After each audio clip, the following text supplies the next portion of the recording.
আসসালামু আলাইকুম। Crack the fact অর্থাৎ ক্লাস 8-এর জন্য একটা গুরুত্বপূর্ণ চ্যাপ্টার ওয়াইজ সাজেশন নিয়ে আজকে আবার হাজির হয়েছি।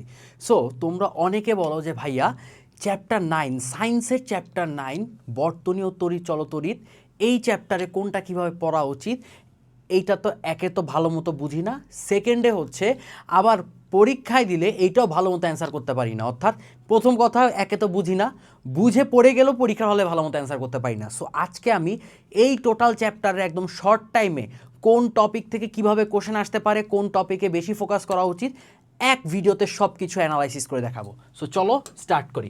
প্রথমে দেখো আমি ইম্পর্টেন্ট টপিকে লিখছি রোধ ও রোধের সমবায়। মাথায় রাখবা এই রোধ আর রোধের সমবায় 3 মার্ক 4 মার্ক অবজেক্টিভ, অনেক অনেক অনেক বেশি ইম্পর্টেন্ট। মানে এইখান থেকেই ধরো ভাইটাল মেজর টপিক। এই চ্যাপ্টারে যদি চোখ বন্ধ করে একটা টপিক তুলো সেটা হচ্ছে রোধ ও রোধের সমবায়।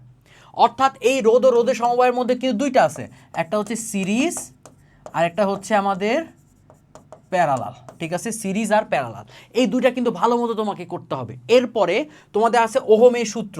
রোধ ও রোধ সমন্বয়ের পরে তোমার হচ্ছে আরেকটা ইম্পর্টেন্ট পার্ট যেটা ম্যাথ এবং ক খতে বেশি দিতে পারে, সেটা হচ্ছে ওহমের সূত্র। অর্থাৎ আমাদের I equals to V by R, এইটা আমার ম্যাথের পার্ট। এবং কতে দিতে পারে ওহমের সূত্রে বিবৃতি লেখো, খতে দিতে পারে ওহমের সূত্র বলতে কি বুঝো। বুঝতে পারছো মানে খেলাটা কোন দিকে দিচ্ছে? যে এইভাবে করে কিন্তু প্রত্যেকটা চ্যাপ্টার এখান থেকে আমাদের অ্যানালাইসিস করা জরুরি। এই কারণে তার মানে এই দুইটা টপিক কিন্তু অনেক অনেক অনেক অনেক বেশি ইম্পর্টেন্ট। একটা হচ্ছে রোধ এবং রোধের সমবায়, যেখানে আমাদের শ্রেণী কিভাবে কাজ করতেছে, সমান্তরাল কিভাবে কাজ করতেছে।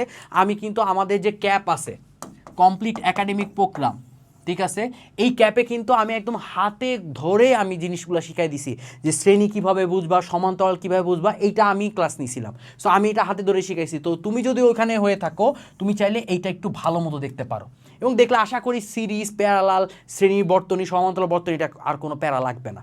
আচ্ছা, এরপরে ওহমের সূত্র। ওহমের সূত্র রিলেটেড ক্লাসের মধ্যে আমি বলছিলাম যে বাবা এটা 3 মার্কের কোশ্চেন অনেক বেশি দেয়, এটা একটু ভালো মতো দেখে যাবা। I equals to V by R, ছোট্ট একটা জিনিস তাও ভালো মতো দেখে যাবা। আই এর একক হচ্ছে অ্যাম্পিয়ার, ভি এর একক হচ্ছে ভোল্ট, মানে ভি হচ্ছে বিভব পার্থক্য, আর এর একক হচ্ছে ওহম। এইগুলো একটু ভালো মতো দেখে যাবা। এবং এই টপিকটা আমি ওহমের সূত্রটা ভালো মতো বুঝাইছিলাম ক আর খ এর জন্য, আমি ওইখানেও কিন্তু ডাইরেক্ট বলে দিছি যে কী কী লাগে। ওকে, তবে তড়িৎ প্রবাহ কাকে বলে এটা ক খ রিলেটেড আসতে পারে। খ রিলেটেড জন্য এই তড়িৎ প্রবাহের মধ্যে আরেকটা পার্ট হচ্ছে আমাদের এসি আর ডিসি, পরিবর্তী প্রবাহ আর একমুখী প্রবাহ। পরিবর্তী প্রবাহ এসি হচ্ছে পরিবর্তী প্রবাহ, ডিসি হচ্ছে একমুখী প্রবাহ, এটা কিন্তু ভালো মতো দেয়। ঠিক আছে, খ মার্কের জন্য এটা একটু ভালো মতো দেখতে হবে। তবে বিভব পার্থক্য কাকে বলে ক খ এর জন্য দেয়, এটা একটু ভালো মতো দেখতে হবে। অ্যামিটার ভোল্টমিটার, অ্যামিটার কিভাবে আমার সার্কিটের সাথে, অ্যামিটারের ক্ষেত্রে আমার সার্কিটের সাথে কিভাবে যুক্ত করা হয়, সেম অ্যাজ ভোল্টমিটার কিভাবে সার্কিটের সাথে যুক্ত করা হয়, এটা একটু ভালো মতো দেখে যাবেন। কিভাবে সার্কিটে যুক্ত করা হয় এটা অবজেক্টিভের জন্য অনেক বেশি ইম্পর্টেন্ট। আপনার ক্লাস 8-এর জন্য যেমন ইম্পর্টেন্ট, 9-10-এ গিয়েও দেখবেন এই একটা অবজেক্টিভ, এই একটা কোশ্চেন আপনাকে পরীক্ষায় দিচ্ছে, তার মানে এটা এত বেশি ইম্পর্টেন্ট। তারপরে ক খ বলতে কি বোঝায়, মানে ক খতে এগুলো দেয় যে অ্যামিটার, বিশেষ করে খতে বেশি দেয়, বিশেষ করে খতে বেশি দেয় যে অ্যামিটারের ক্ষেত্রে আপনার অ্যামিটার বলতে কি বুঝো, বা অ্যামিটার কিভাবে সাজানো হয়, অ্যামিটারের কাজ কি, ঠিক আছে, এটা যে আমাদের তড়িৎ প্রবাহ মাপার জন্য ব্যবহার করা হবে, সার্কিটের সাথে কিভাবে যুক্ত করা হবে এই পার্টগুলা। ভোল্টমিটারের ক্ষেত্রেও সেম, যে ভোল্টমিটারের কাজ কি, ভোল্টমিটার যে আমাদের দুই প্রান্তে বিভব পার্থক্য মানে মেজার করার জন্য ইউজ করা হয়, সার্কিটের সাথে কিভাবে যুক্ত করতে হয় এগুলো ভালো মতো জানতে হবে। লাস্টে হচ্ছে শান্ট, ঠিক আছে, এটা হচ্ছে শান্টটা কি, শান্টটা হচ্ছে আমাদের বিদ্যুৎ প্রবাহের নিরাপত্তা প্রদান করে শান্ট, ঠিক আছে, এই পার্টটা একটু ভালো মতো দেখতে হবে। শান্ট কিভাবে মানে শান্ট শান্ট ঠিক আছে, শান্ট বলে এটা আবার অনেকে নিরাপত্তা, বিদ্যুতের নিরাপত্তার যন্ত্র হিসাবে বলে, যেটাই হোক হোয়াট এভার, ঠিক আছে। সো এইটা কিভাবে যুক্ত করা হয়, এটা কি কাঠামোর উপর, চীনামাটির কাঠামোর উপর থাকে, এটা হচ্ছে তোমার মিশ্রিত সংকর ধাতু দিয়ে তৈরি, ঠিক আছে, এই পার্টগুলো ভালো মতো দেখতে হবে।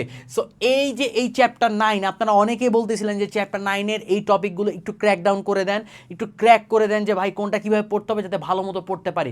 এবং ক্যাপে কিন্তু আমি জিনিসটা একদম ভালো মতো দেখাইছি। এবং আরেকটা মজার কথা বলি, আপনি যদি বৃত্তি পরীক্ষার জন্য অ্যাপ্রোচ করে থাকেন, বৃত্তি পরীক্ষার জন্য অ্যাপ্রোচ করে থাকেন, এই চ্যাপ্টার আপনার 100% ইম্পর্টেন্ট, 100 পার্সেন্টের উপরে যদি পার্সেন্ট থাকে সেটা ইম্পর্টেন্ট, কারণ এই আবার বৃত্তি পরীক্ষায় এই রোধ আর রোধের সমবায় ওহমের সূত্র থেকে আপনি বেশি কোশ্চেন পাবেন এই দুইটা টপিক থেকে। লিখে রাখেন, গতবারও বলছিলাম আসছে, এবারও বলতেছি, দেখবেন এবারও দিয়ে দিছে। সো আপনারা চাইলে বৃত্তি আমাদের কিন্তু SSP 2.0 অলরেডি লঞ্চ হয়ে গেছে, সো আপনারা চাইলে এইটাও কিন্তু অ্যাপ্রোচ করতে পারেন, ডেমো ক্লাসগুলো দেখতে পারেন, যদি ভালো লাগে ওকে ফাইন, না হলে আমাদের ইউটিউব চ্যানেল তো আছেই, ইউটিউব চ্যানেলে আপনাদের জন্য ফ্রি প্লে লিস্ট আছে, ওইটাও চাইলে করতে পারেন। সো আশা করতেছি চ্যাপ্টার 9 নিয়ে নেক্সট টাইম আপনাদের কোনো কনফিউশন থাকবে না, এবং অবশ্যই এইটা লিস্ট ডাউন করবেন, লিস্ট ডাউন করে সাথে সাথে প্রিপারেশন নেওয়া স্টার্ট করে দেন। সো আজকে দেখা হচ্ছে এতটুকুই, নেক্সট আরেকটা ক্র্যাকডাউন সেশনে তোমাদেরকে আরেকটা চ্যাপ্টার নিয়ে অ্যানালাইসিস করে দেখাবো। সো ততদিন সবাই সুস্থ থাকো, সবাইকে টাটা, আসসালামু আলাইকুম।